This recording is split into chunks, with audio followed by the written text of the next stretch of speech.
नमस्ते, म डाक्टर नीलम ठाकुर कुँवर। म स्लाविका आइभीएफबाट आज तपाईहरु समक्ष सन्तानपन के हो र समग्रमा यसको बारेमा सही के गलत के राम्रो के नराम्रो के सम्पूर्ण विषयमा आज कुराकानी गर्न गइरहेको छु। त्यसको लागि आज हामीसँग हुनुहुन्छ डाक्टर निकिता ढकाल स्लाविका आइभीएफ सेन्टरबाट। नमस्ते डाक्टर निकिता। नमस्ते डाक्टर नीलम। म चाहिँ डाक्टर निकिता ढकाल। म स्लाविका आइभीएफमा एउटा गाइनोकोलोजिस्ट, obstetrician प्लस एउटा आइभीएफ स्पेशलिस्ट भएर काम गर्दैछु। स्लाविका आइभीएफ चाहिँ हाम्रो सिधा मङ्गल चोकमै छ। आज हामी चाहिँ इन्फर्टिलिटी, लाइक डाक्टर नीलमले भन्नुभयो, will talk about infertility. What is basic कुरा, इन्फर्टिलिटी के हो, यसको कस्ट कति हो, यसको प्रोज एन्ड कन्स, यसको मिथहरू के हो, हामी चाहिँ आज त्यसको बारेमा कुरा गरौँ। So when we talk about infertility या निसन्तानपन, त्यो भनेको चाहिँ if a married couple, let's talk about a married couple, or if two partners, they've been trying for more than 1 year to conceive a baby, र त्यही पनि हुनु पाएको छैन भने चाहिँ हामी त्यसलाई ल तपाईको टेस्टहरू गरौँ, किन तपाईँ मेबी इन्फर्टाइल हुनुहुन्छ कि के कारणले हुनुभयो, तपाईको बच्चाहरू भइरहेको छैन भनेर चाहिँ हामी अगाडि बढ्छौँ। सो त्यसको लागि हामीले विभिन्न टेस्टहरू गराउँछौँ। सो आज चाहिँ हामी आइभीएफको बारेमा चाहिँ कुरा गरौँ। आइभीएफ भनेको चाहिँ एउटा साइन्टिफिक प्रोसेस हो है, अनि त्यसको कस्टहरूको बारेमा कुरा गरौँ, त्यसको मिथको बारेमा, प्रोज एन्ड कन्सको बारेमा कुरा गरौँ, त्यसको डिसिजनहरू कसले लिन्छ र कसले लिनुपर्छ भनेर कुरा गरौँ। डाक्टर साहब, अब निसन्तान भन्ने बित्तिकै नि पहिलो कुरा त मान्छेहरूलाई के लाग्छ भने एकदमै महँगो छ भनेर लाग्छ। त्यो भएर चाहिँ यसको कस्टिङहरू कति पर्छ र यसको डिफ्रेन्ट प्रविधिहरू जुन हुन्छ नि, फरक प्रविधिमा फरक कस्टिङ हुन्छ नि त। त्यो कस्टिङहरू एकदम महँगो हुन्छ कि एकदम सस्तो हुन्छ कि कसरी हुन्छ? डाक्टर नीलम, एक्चुअली हुनु त आइभीएफ इज अभियसली एक्सपेन्सिभ, तर जुन हिसाबले हामीलाई प्रोट्रे गरेको हुन्छौँ होइन, जस्तो पेसेन्ट पार्टी जो आउँछ उनीहरूलाई चाहिँ IVF is only for the rich, common म्यानले गर्न सक्दैन भन्ने एउटा मिसकन्सेप्सन हुन्छ। त्यो चाहिँ एक्चुअली होइन। अब एकदमै जरुरी जसलाई आइभीएफ छ, अभियसली कमन म्यानले पनि अफोर्डेबल, अब हामीले सकेसम्म इभन द क्लिनिक हामीले जहाँ सक्दछौँ we try to make it affordable for the patient. हो एक्सपेन्सिभ हुन्छ because they are injectables which नेपालमा बनेको हुँदैन, यिनीहरू बाहिरबाट आउने दबाईहरू हुन्छ। सो अभियसली नेपालमा ट्याक्स भनौँ, तिर्दा भ्याट भनौँ, तिनीहरू गर्दा त्यो नर्मली इन्डियाको कम्पेरिजनमा यहाँनिर अलिक बढी या लगभग सेम नै। इफ यु काउन्ट त्यहाँको ट्राभलिङ कस्ट, त्यहाँ बस्ने ओर्ने तपाईँले गर्नुभयो भने चाहिँ अभियसली सेम थिङ या मेबी मोर एक्सपेन्सिभ हुन्छ इन्डियामा, जबकि नेपाल आफ्नै होम टाउनमा पेसेन्टले आफ्नै घरमा बसेर यो सबै गर्न सक्छ। एन्ड प्लस तपाईँको विदेश भन्दा त obviously it's 10 times much more cheaper then विदेश हो। त्यहाँनिर चाहिँ इन्सुरेन्स जो अलरेडी त्यहाँको सिटिजनहरू छ विदेशको, जस्तो भनौँ अमेरिकाको या अस्ट्रेलियाको सिटिजन्सहरू छ, त्यहाँनिर चाहिँ इन्सुरेन्सले कभर गरिदिन्छ। त्यस्तो सुविधा अहिलेसम्म हाम्रो मेडिकल इन्सुरेन्सले चाहिँ आइभीएफलाई चाहिँ इट्स नट कभर्ड, कहीँ पनि नेपालमा चाहिँ छैन, तर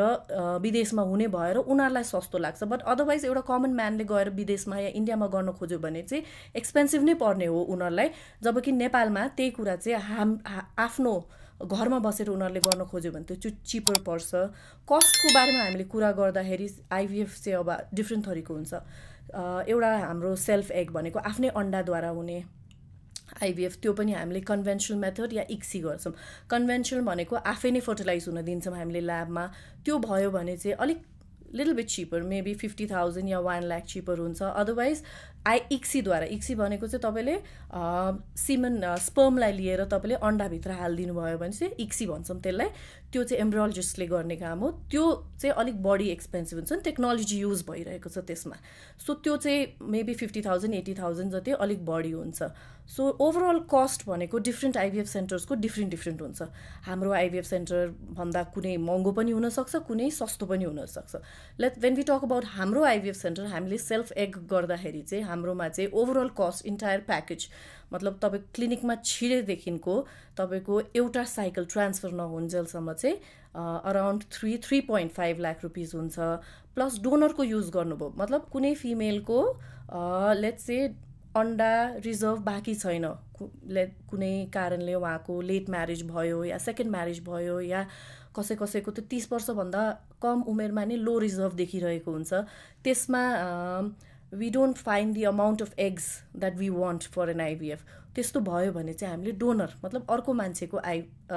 अन्डा युज गरेर हामीले डोनर एग आइभीएफ गर्न सक्छौँ। सो त्यसको with donor agent charge and everything plus डोनरको एभ्रिथिङ एन्टायर प्याकेज गरेर हाम्रो चाहिँ 4.5 लाख हुन्छ। तर कम्पेयर गर्ने हो भने त कम्पेरेटिभली जति एक्सपेन्सिभ हामीले सोचेको थियो त्यतिभन्दा त त्यति एक्सपेन्सिभ त अभियसली छैन, किनभने मान्छेले एकपल्ट क्लिनिकमा छिरेपछि अलिकति एक्जाजरेट जसकोबाट पनि हुन्छ, इभन हामी पनि कहीँ गयौँ भने 10 लाख रुपियाँ खर्च भयो तर बच्चा बसेन भन्ने एउटा हुन्छ। तर एक्चुअली तपाईँको इभन ओरल मेडिकेसन्सहरू यो प्याकेजमा इन्क्लुड हुँदैन, जुन फार्मेसीबाट किन्ने र इन्भेस्टिगेसन रगत पिसाबको जाँचहरू तिनीहरू जोड्दाखेरि पनि एउटा साइकलको मोस्ट प्रोबेबली अब सेल्फ एगबाट 4.5 भन्दा बढी त नहुनु पर्ने हो एनी आइभीएफ सेन्टरमा पनि। त्यही त एउटा सपनालाई जागृत रूप दिनलाई यतिको कस्टिङ त सायद राम्रो नै हुन्छ होला। अब अर्को कुरा चाहिँ यो जुन आइभीएफबाट जन्मिने बच्चाहरू छन् नि, त्यो बच्चाहरू चाहिँ कमजोर हुन्छ, दुर्बल हुन्छ भन्ने चाहिँ एउटा आम मानसिकता छ क्या, त्यसलाई चाहिँ कसरी हजुरले भन्नुहुन्छ? अब जेनरली हामीले हेर्दाखेरि आइभीएफबाट नै हुने बच्चाहरू अबनर्मल हुने या कमजोर हुने या लो बर्थ हुने या प्रिटर्म जन्मिने भनेर we cannot just point out at IVF cycles. त्यो भनेको अब general health of the patient plus पेसेन्टको एज प्लस उसको अन्डाको क्वालिटी, हस्बेन्डको एज, हस्बेन्डको स्पर्मको क्वालिटी, यिनीहरू सबैले जस्टिफाई गर्छ यो कुराहरू चाहिँ। तपाईँको सपोजिङ अब एउटा फिमेल आउनुभयो तपाईँको क्लिनिकमा होइन, अब हाम्रोमै भनौँ she is more than 35 and she is adamant म आफ्नै अन्डा युज गर्छु जति होस् मेरो, म आफ्नै अन्डा प्रयोग गर्छु, म 35-40 पुग्न आँटिसकेँ तर मेरो 2-3वटा निक्ले पनि म आफ्नै युज गर्छु भनेको हो। इभन नेचुरली ट्राई गर्दा पनि she is at the same उसको त्यति नै एउटा कन्जेनाइटल एनोमली हुने सम्भावना हुन्छ र इभन आइभीएफमा पनि हुनसक्छ। एन्ड तपाईँको लो एजको मतलब कम एजको भनौँ न 30 वर्षभन्दा यङ फिमेल आउनुभयो भने इफ सी इज हेल्दी, उसको लाइफस्टाइल राम्रो छ, she is a non smoker, she doesn't take alcohol, सबै कुरा she is eating a healthy diet होइन, husband is also living a good lifestyle with no drugs, no alcohol, no smoking, त्यस्तो भयो भने त obviously they have more chances कि उनीहरूको बच्चा हेल्दी हुन्छ होइन। सो 9 मन्थसम्म उसले राम्रो खायो, राम्ररी बस्यो, everything is that. Another thing that is हामीले हेर्छौँ भनेको पेसेन्टको आफ्नो फिजिक, हस्बेन्डको आफ्नो फिजिक एकदमै आफू नै सानो छ पेसेन्ट, उसको आफ्नै बर्थ वेट नै कम थियो, उसको हस्बेन्डको बर्थ वेट कम थियो भने त्यो जेनेटिकली पनि आउँछ कि मेबी उनीहरूको बच्चा पनि अलिक सानै जन्मिन्छ टाइमभन्दा पहिले हुन्छ। So this is all correlated, पेरेन्ट्ससँग बच्चाको हुन्छ कोरिलेटेड हुन्छ। सो आइभीएफकै बच्चा अबनर्मल हुन्छ या लो बर्थ वेटको हुन्छ या प्रिटर्मै जन्मिन्छ भन्ने छैन, many things are related to that. अब हामी चाहिँ तपाईँलाई केही बच्चाहरूको जुन हाम्रै आइभीएफ सेन्टरमा भएको जन्मेका बच्चाहरू भनौँ न उहाँको तस्बिर देखाउँछौँ र मलाई चाहिँ दे आर रियली क्युट जस्तो लाग्छ मलाई। अनि अब कुनै पनि एङ्गलले चाहिँ तपाईँलाई हेरिकर लाग्छ कि उनीहरू कमजोर हुन्छन् या डिसअर्डर हुन्छन् भन्ने चाहिँ यहीँबाट पुष्टि हुन्छ होइन। यिनीहरू सबै आइभीएफ बेबी नै हो, यिनीहरू सबै आइभीएफ बेबी नै हुन्। अब यसमा एउटा इम्पोर्टेन्ट जुन अघि तपाईँले कन्जेनाइटल एनोमलीको कुरा गर्नुभयो नि, मैले अघि नै भने नि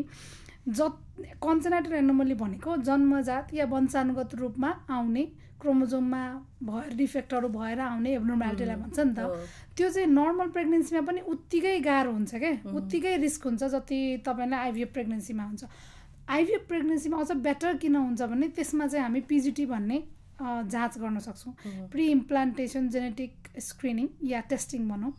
अब हामी यसमा चाहिँ के गर्छौँ भने जस्तो डाउन सिन्ड्रोम भयो, टर्नर सिन्ड्रोम भयो, इडवर्ड सिन्ड्रोम भयो या कुनै पनि क्रोमोजोमल एनोमली यदि छ भने त्यसलाई चाहिँ तपाईँको इम्ब्रियो भइसकेपछि डे 5 को इम्ब्रियोमा बायोप्सी झिक्छौँ र त्यो बायोप्सीको जाँच गर्छौँ। अब जाँच गरेर जस्तो एकछिनलाई मान्नु तपाईँसँग 7वटा या 10वटा इम्ब्रियो छ अरे, तपाईँले जाँच गर्नुभयो 3टा या 4टा तपाईँले कुनै पनि क्रोमोजोममा एनोमली नभएको भयो, त्यस्तो कुरा चाहिँ भेट्नुभयो भने त्यो ठ्याक्क त्यही इम्ब्रियोलाई चाहिँ तपाईँले पाठेघरभित्र राख्नुभयो भने चाहिँ त्यो बच्चामा जेनेटिक डिसअर्डर त आउने नै भएन, त्यो पहिलेदेखि देखिन्छ। र यो प्रविधि आइभीएफमा मात्र पोसिबल हुन्छ। त्यो भएर चाहिँ अझ नेचुरल कन्सेप्सन भन्दा अझ हामीले जेनेटिक डिसअर्डर नहुने हिसाबले पनि आइभीएफ गर्न सक्छौँ कि त्यो पनि प्रविधि चाहिँ बिना नेचुरल कन्सेप्सनमा कुनै प्रविधिद्वारा हुँदैन कि त बच्चा बसिसकेपछि जाँच गर्नु पर्यो। यो त बच्चा बसाउनुभन्दा अगाडि नै मलाई चाहिँ डाउन सिन्ड्रोम भएको बच्चा चाहिएन भनेपछि त्यस्तो बच्चा पाउने हो मैले भनेर पाउँछ क्या। अब मान्छेलाई नभए त चोइस हुँदैन नि त, नेचुरल कन्सेप्टमा चोइस छैन। यहाँ त होइन मेरो परिवारमा यस्तो छ, म यसो गर्छु भन्न पाइयो नि त। एन्ड एक्ज्याक्टली एन्ड सिमिलरली अब तपाईँको एज एडभान्स छ त्यही भनेको मैले, तर तपाईँ एकदम एडमेन्ट हुनुहुन्छ कि म आफ्नै अन्डाबाट आफ्नै युज गर्छु, मेरो हस्बेन्डको फ्यामिली साइडमा कोही छ सिन्ड्रोमिक छन् कोही भने चाहिँ देन होइन त्यस्तोमा सबैमा it is a good advance यति भइसकेको छ साइन्स कि अब हाम्रो we have option, so why not, किन नलिउँ होइन, अप्सन छ हामीसँग। अलिकति एक्सपेन्सेस बढ्छ तर at least you have a healthy baby तपाईँको त्यो उसमा त्यो चाहिँ इम्पोर्टेन्ट लाग्छ क्या मलाई। किनभने यतिकै पनि हामी घर खर्च त कम भइरहेको हुँदैन नि त।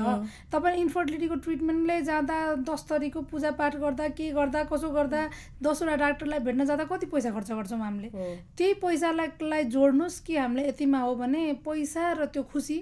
को दाजुमा के पनि हुन्न क्या। त्यो भएर चाहिँ यो चाहिँ कम्पेरिजनै हुँदैन जस्तो लाग्छ मलाई चाहिँ। अनि अर्को कुरा चाहिँ एकदमै मलाई पनि बिरामीहरूले एकदम सोध्ने अनि एकदमै चर्चामा भएको कुरा चाहिँ आइभीएफ गऱ्यो भने 2टा बच्चा हुन्छ कि 3टा हुन्छ कि 4वटा हुन्छ, जेनरली 4वटै हुन्छ, कहिले सिङ्गल बच्चा हुँदैन भन्ने छ। त्यो चाहिँ त्यसको बारेमा चाहिँ अलिकति प्रकाश पारिदिनु न के हो भन्ने कुरा। अब डाक्टर निलम हेर्नु, अब हामीले ट्रान्सफर भनेको अब बच्चा पाठेघरभित्र हाल्दाखेरि एम्ब्रियोजहरू हाल्दाखेरि बच्चै नभनौँ, एम्ब्रियोज हाल्दाखेरि डे 3 या डे 5 को एम्ब्रियोज हाल्छौँ। डे 3 भनेको अलिक कम दिन बाहिर ल्याबमा ग्रो गरेको र डे 5 भनेको अलिक बढी दिन हामीले ल्याबमा गरेको ग्रो गराएको। त आजकल चाहिँ बढी जति हामीले डे 5 एम्ब्रियोज नै हालिरहेको छौँ बिकज दे हेभ बेटर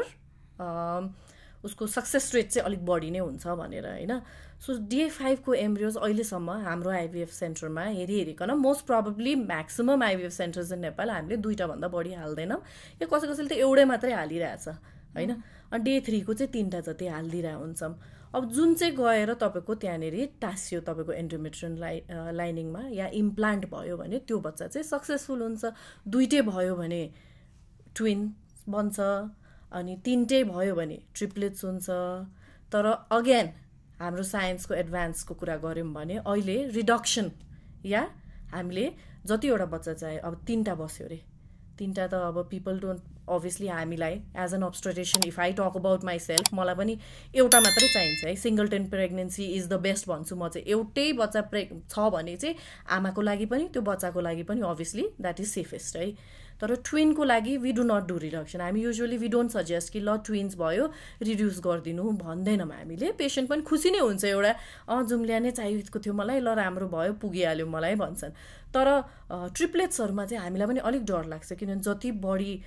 भयो त्यसमा चाहिँ तपाईँको पेसेन्टको हेल्थमा अनि बच्चाको ग्रोथमा, जहाँ एउटा बच्चाले खाना मजाले पाइरहेको छ 3टा बच्चाले खाइदियो नि त त्यो खाना, आमाले त 3 टाइम्स बढी त खान सक्दैन। त्यो एउटै जति खान्छ त्यो एउटा बच्चालाई पुग्ने खाना 3जनाले सेयर गर्दाखेरि अभियसली ठाउँ सेयर गरिरहेछ, तपाईँको खाना सेयर गरिरहेछ भने अलिकति छिटो पनि निस्किन मिल्छ। प्रिटर्म डेलिभरिज हुनसक्छ, त्यसमा एनआइसियूको खर्च बढ्यो किनभने प्रिटर्म बच्चा जन्मियो भने त त्यो मेबी बाहिर नर्मल उसमा बाँच्न सक्दैन। सो हामीले एनआइसियूमा राख्नु पर्यो होइन। सो त्यसको खर्च बढ्यो। सो सुरुमै वी गिभ एन अप्सन कि तपाईँलाई रिडक्सन पनि गर्न मिल्छ। यहाँनिर राम्रो राम्रो डक्टर हुनुहुन्छ। रिडक्सन भनेको पेटमै एउटा बच्चालाई चाहिँ हामीले त्यहीँनिर भ्रूममै they reduce the fetus. So त्यो गर्न मिल्छ एउटा चाहिँ है। So which is safe in a way if the doctor is an expert हुनुहुन्छ भने चाहिँ it is safe. So we can do that.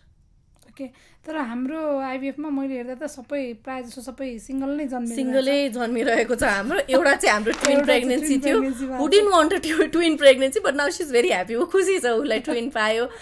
राम्रो छ अहिले हाम्रो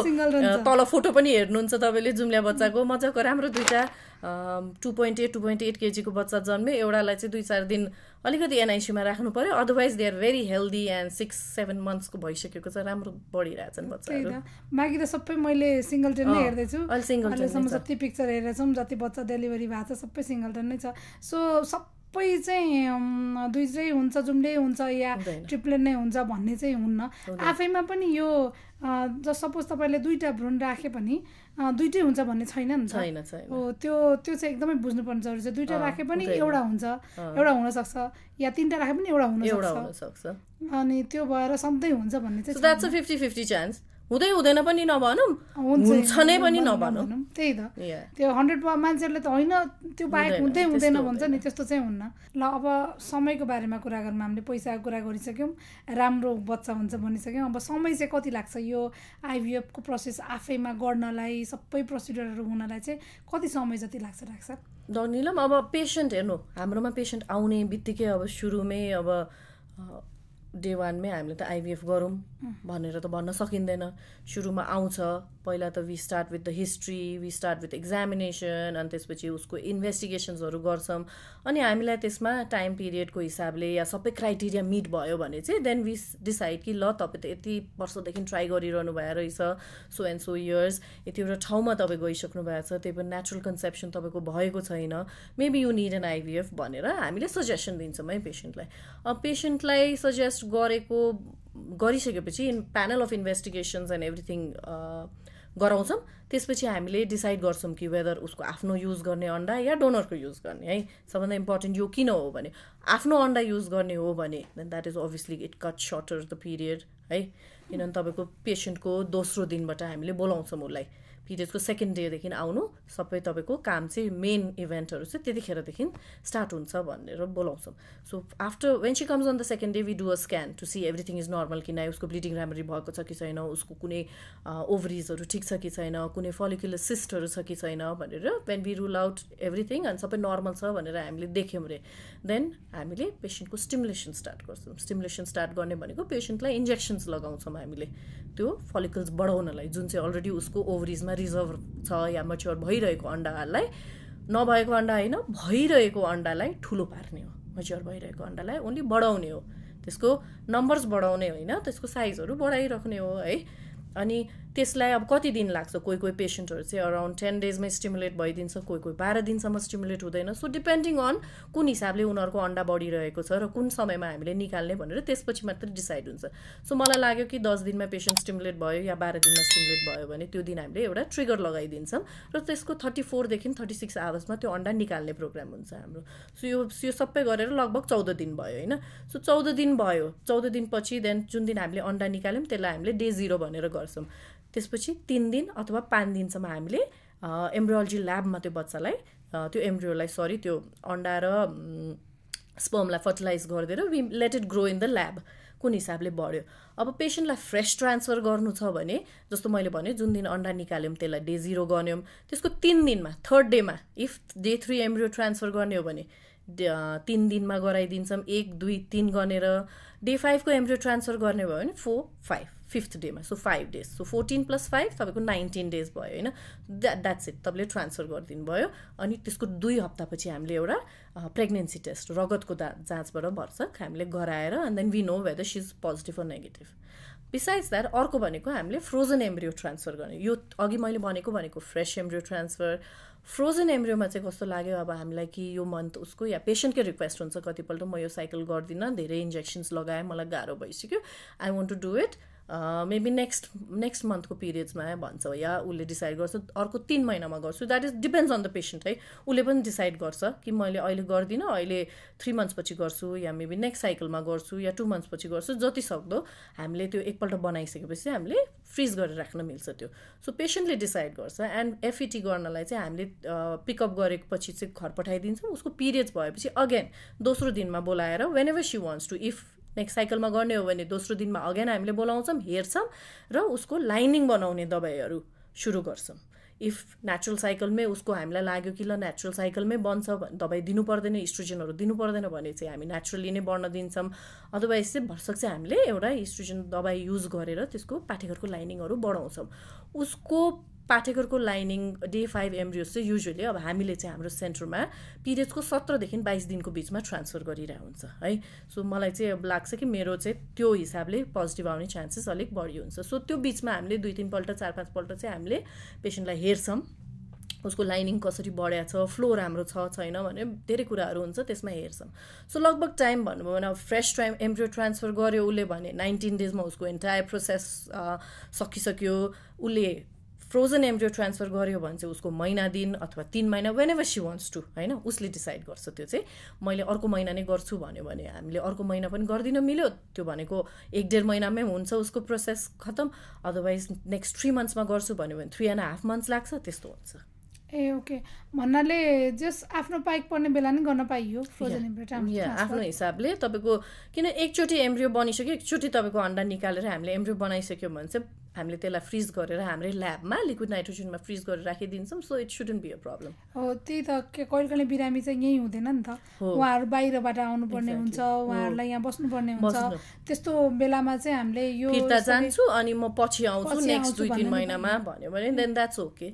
गर्न मिल्छ त्यस्तो अनि अर्को चाहिँ मैले यहीसँग जोडेँ एउटा कुरा चाहिँ जस अनि ट्रान्सफर गरिसकेर जुन पोजिटिभ आउँछ नि आइभिएफ गरिसकेर पोजिटिभ आएको केसमा हामी धेरै रेस्ट गर्नुपर्छ घरमा केही गर्नु हुँदैन यो नेचुरल कन्सेप्सन जस्तो हुँदैन यसमा सुतेकै गर्नुपर्छ या हुन्छ नि एकदम रेस्ट गर्नुपर्छ भन्ने एउटा आम जनमानसको कन्सेप्ट छ क्या त्यो पनि एकचोटि भनिदिँदा हो त्यो यो चाहिँ एकदमै कमन है भेरी कमनली पिपल आस्क ल म त आइभिएफ गर्छु तर म त काम गर्ने मान्छे हो म त अभियसली अब यो जमानामा त एउटा पेरेन्ट काम गरेर पुग्दैन होइन खाना लाउनु दुइटै both husband and wife have to work so त्यो चाहिँ सोध्छन् क्या उनीहरूले मेरो त एकदमै हेक्टिक जब छ what do I do can I do IVF भनेर सोध्छन् तपाईँको जब जति पनि हेक्टिक भए पनि you can do but depends on you तपाईँले जुन हिसाबले स्ट्रेस लिनुहुन्न तपाईँ जुन पहिला जस्तै अब पुरै स्ट्रेनेस वर्क गर्ने दिमागमा पनि पुरै स्ट्रेस लिने भनेको त तपाईँको नेचुरल कन्सेप्सन पनि हुँदैन नि त द स्ट्रेस हर्मोन कर्टिसोल जुन चाहिँ रिलिज भइरहेको छ त्यो त द्याट विल इफेक्ट इभन यो नेचुरल कन्सेप्सन नि त होइन नट जस्ट आइभिएफ सो आइभिएफमै मात्रै तपाईँले त्यस्तो त्यो स्ट्रेस लिएर काम गर्नु हुँदैन या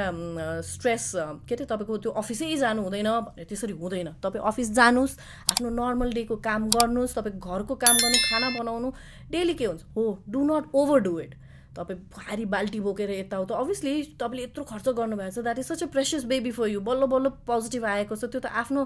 आफैलाई पनि तपाईँलाई यु नो अटोमेटिकली नै you will not do all of that क्या इभन नेचुरली पनि भएको भए त तपाईँ बाल्टी बोकेर घर पुछ्ने माथि 2 तल्ला छत चढेर बाल्टी बोकेर त जाँदैन नि त इभन नेचुरली तपाईँले कन्सिभ गर्यो प्रेग्नेन्सी टेस्ट एकपल्ट पोजिटिभ आएपछि you will avoid all of that नि होइन गर्दैनौँ हामी सबैजनाले गर्छौँ बट आइभिएफमा तपाईँ मान्छेको मिसकन्सेप्सन जुन छ एकदम बेड रेस्ट गरेर खालि टोइलेट मात्रै जाने no not necessary until unless त्यो आइभिएफमा तपाईँको कुनै न कुनै तपाईँको त्यो प्रेग्नेन्सीमा सरी भनौँ कुनै न कुनै कम्प्लिकेसन भयो कम्प्लिकेसन एज इन अब तपाईँ your bleeding your spotting your vomiting too much तपाईँलाई फिभर भइरहेछ त्यस्तो भयो भने त obviously you will have to rest which is normal even in natural प्रेग्नेन्सीमा पनि तपाईँको त्यस्तो सबै यो कम्प्लिकेसन आयो भने त तपाईँले रेस्ट गर्नै पर्यो सो इभन आइभिएफमा is the same thing so मैले पनि त्यही कुरालाई यहाँ हाइलाइट गर्न खोजेको कि बच्चा बसिसकेपछि नेचुरल कन्सेप्सन र आइभिएफको कन्सेप्सन दुइटै कुरा जेसुकै भए पनि त्यो बच्चा बसेको हो सो यहाँ पनि जे कम्प्लिकेसन हुन्छ यहाँ जसरी तपाईँ बस्नुहुन्छ त्यसरी नै उता नि बस्न पाइन्छ यो कुनै तपाईँको डिफरेन्स भनेको अलिकति तपाईँको ड्रग्समा हुन्छ maybe you will have to have a little bit more medicine more progesterone injections maybe more drugs you will have to have if तपाईँको चाहिँ आइभिएफ प्रेग्नेन्सी भयो भने हो बिकज त्यो भनेको अब हामीले आर्टिफिसियली तपाईँलाई हालिदिएको छौँ त्यसलाई रिटेन गरोस् भनेर चाहिँ हामीले अलिक बढी थप दबाईहरू चाहिँ दिन्छौँ नै which is not common in natural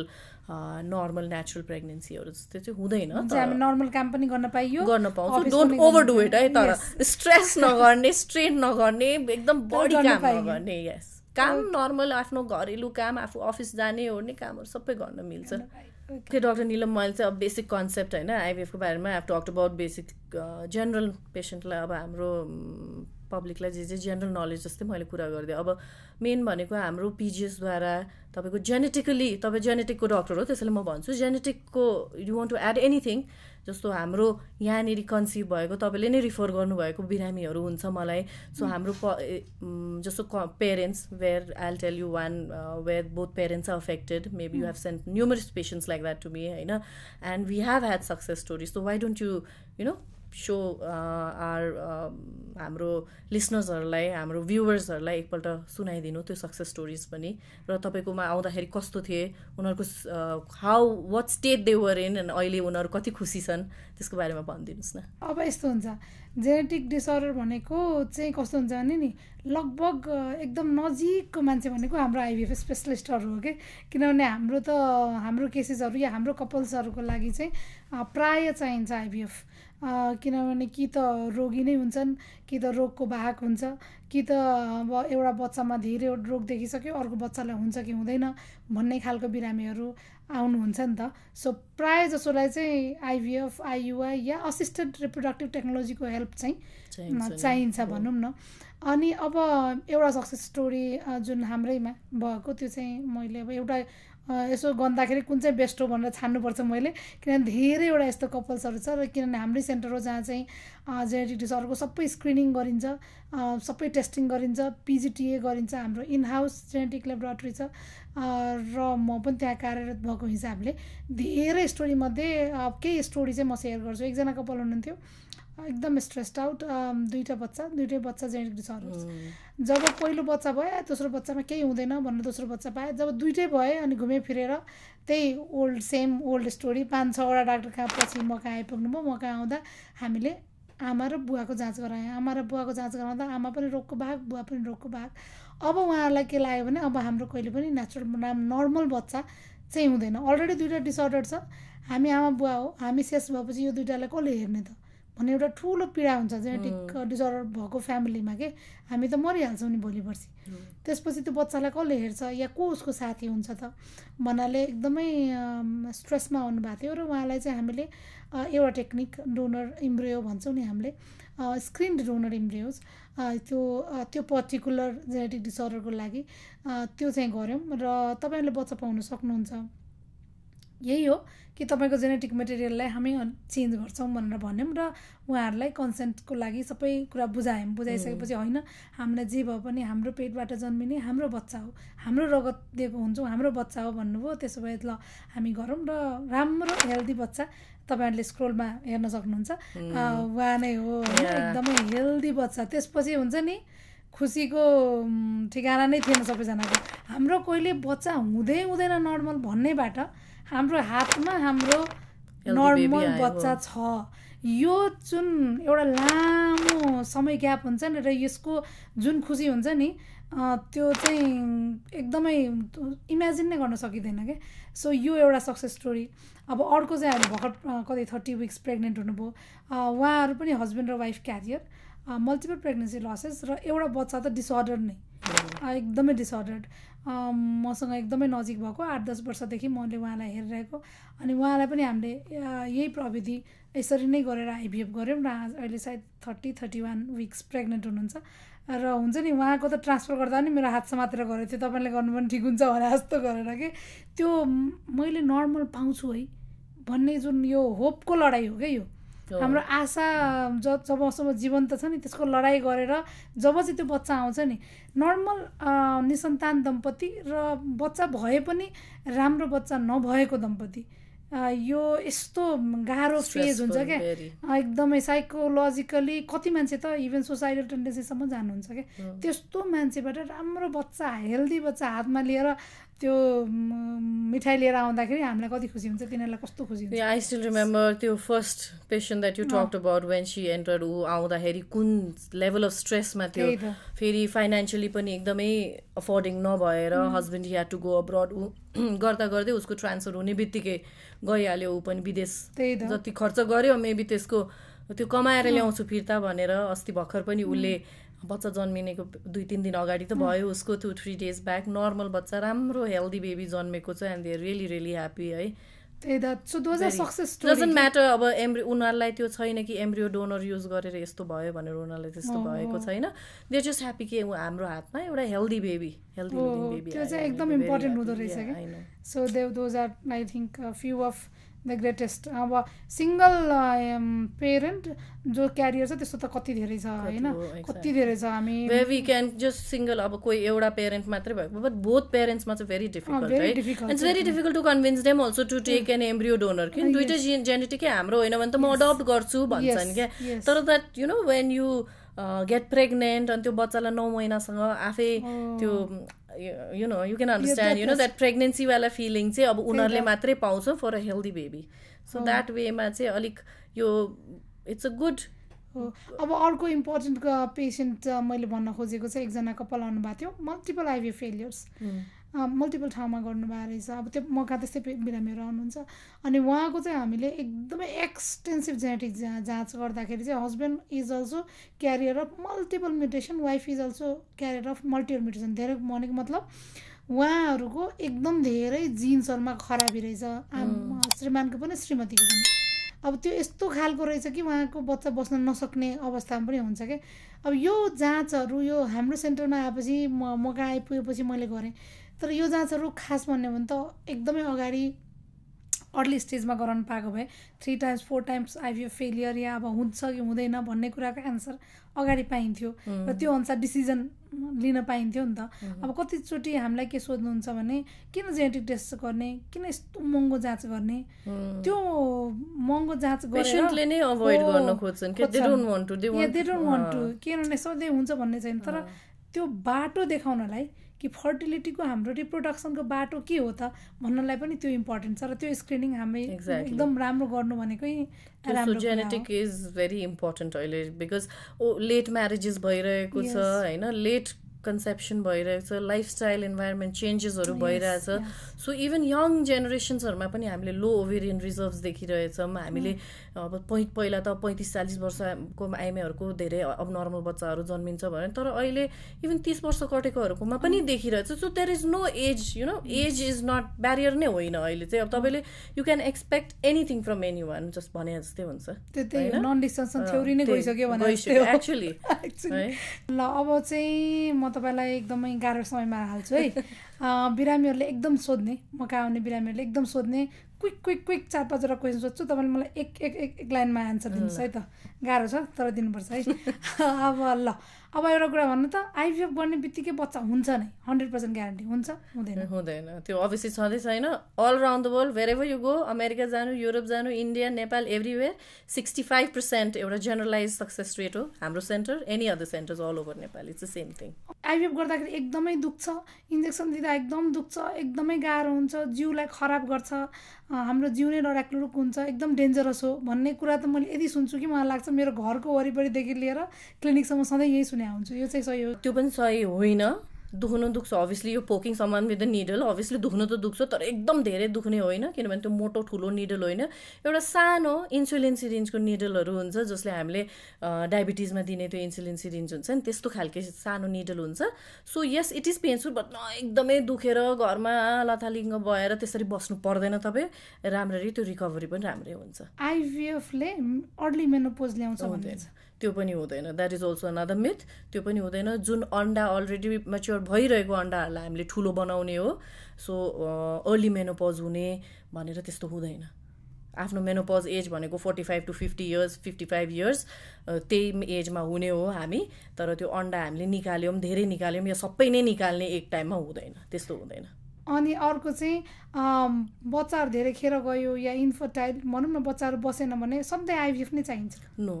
सधैँ आइभीएफ चाहिँदैन तपाईँ आउनुहुन्छ तपाईँको हामीले जाँचहरूको हिसाबले के कसो हुन्छ किनभने आइभीएफ भन्दा अगाडि गर्ने पनि कतिवटा छ जुन चाहिँ हाम्रो अर्को पनि बच्चा पहिले ओभुलेसन इन्डक्सनले 3 years 4 years of infertility who was आइभीएफै गर्न आएको थियो let's try 1 cycle of follicular monitoring भनेर हामीले गरायौँ र उसको फर्स्ट साइकलमै कन्सिभ भयो आइयुआई छ अर्को भनेको these are cheaper ones so if हामीले त्यो ट्राई गर्न मिल्छ पहिला आइभीएफ गर्नुभन्दा अगाडि एकदमै एक्सटेन्सिभ स्क्रिनिङ गर्न जरुरी छ कि छैन जाँचहरूको